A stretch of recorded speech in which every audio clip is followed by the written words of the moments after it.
Ne demezsen gel yemek yeme gözüm qabağımda.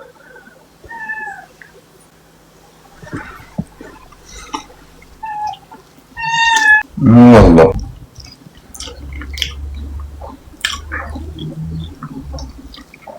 Özüm cevap verimden.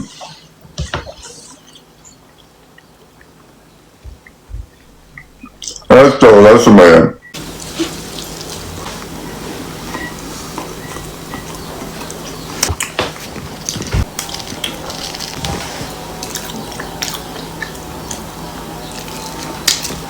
Hoşuma geldiğini ben mehriban kızlardan hoşum gelir.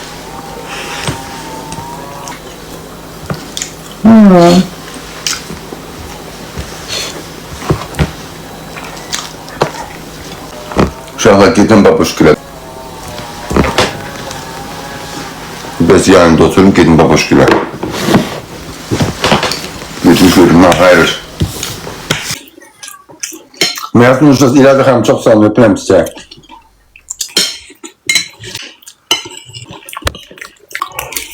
Təzə yoxdur. Avukatlar pamuk mənim sağırım. Ki? Pamuk mənim sağırım. Pamuk mənim.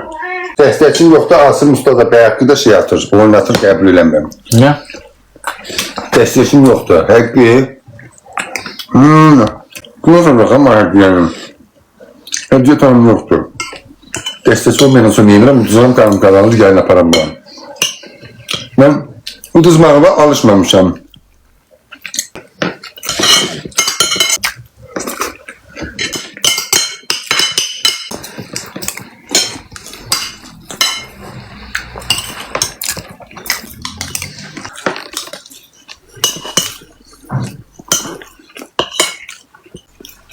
Allah çox şükür olsun.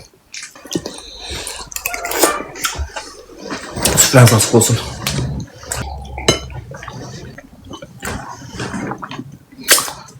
Kardeşim. Allah paylaşsın. Sağ ol. Süfrəniz açıq olsun.